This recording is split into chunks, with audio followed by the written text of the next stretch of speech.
is there a link between happiness and working hours? And the answer is yes, there is. It's a really bad idea to work long hours. Your working hours should not be high in total. Now, obviously they're going to vary, and sometimes you have to stay on late if you're asked to, or if there's an important project and you're needed. That's fine, but you mustn't work long hours on average. The main reason for this is that you don't achieve any more by working those extra hours. What happens is that you just become a bit less efficient, because once long hours become a habit, you end up pacing yourself for the longer day. If there's a time waster happening, like you're getting lots of interruptions or you're stuck in a boring meeting, what you tend to do is you think, well, it doesn't really matter because I'll just stay on late and I'll finish that project at home in the evening, or I'll come in at the weekend and finish it. So you allow bad things to happen during your day because you've got these extra hours as a safety buffer. So if you work longer hours, you just become less efficient and you achieve less. And all that happens is that you lose out on your personal life. So let's suppose you only get 1 hour in the evening normally to do what you want to do. Staying on late for half an hour, just half an hour, has reduced your personal time from a whole hour to half an hour. That's all you've got left now. So you've halved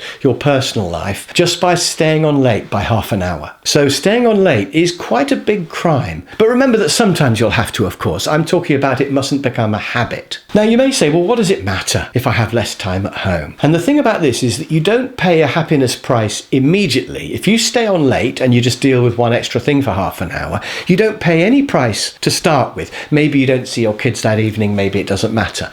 But the point is you will pay the price of regret later. Suddenly you'll realise that your kids have grown up and it's too late now to spend time with them in the evenings. And then you'll pay the price of regret. So even if you love your work, I think it's really important to make sure that you get time with your family when they're young, and that you get time with your partner if you have one. But the good news is that you can have both. You can love your work and have plenty of time with your family outside work. Just make sure you keep your working hours under control. But I think it's okay to be flexible. In fact, I think it's our unavoidable future. We're going to have more and more intermingling of home and work. So, for example, I was on holiday in the Lake District and I was halfway up a mountain when my phone rang. So I got my phone out and it was a customer saying, can we book you to come and do some training courses for us? So I said, yeah, I can do that, no problem. I'll put you in the diary. I hung up, put the phone back in my pocket, carried on walking up the mountain. Now, did I do a bad thing answering the phone, letting the phone intrude onto my walk up that mountain? The answer is no, I don't think so. The great thing was that the person at the other end thought I was in my office. So I was actually halfway up a mountain in the Lake District. That's a much better place to be. So if you can have more time going up mountains and still provide a service to your customers, then that's a result, isn't it? And I think that's bound to happen. Inevitably, we're going to have phone calls coming in, emails coming in. We'll probably have some sort of head-up display on our glasses where texts come past. It's going to happen. So trying to separate home from work, I don't think will ever work. Now, if you hate your work so much that you can't bear to think about it when you're on holiday, then I think it's time to look for a different type of work. But I was quite happy to have that phone call coming in. It was a good news phone call. It was not a problem. So I think some sort of mixing of time is bound to happen. And of course, working from home is only going to increase as well. So not only will the time get blurred between the day and the evening, and it'll get blurred between holidays and working time, but also our location of work is going to get blurred. So you'll probably end up working from home for, let's say, 1 or 2 days a week. And that's great because that's 1 or 2 days when you don't have to commute. So you save the time and the stress. That's an increase of happiness. But also, if you can still go to work for 1 or 2 days a week, you can still feel part of the team. You can still keep in contact with everybody and have those team bonds still there. So I personally think that working partly from home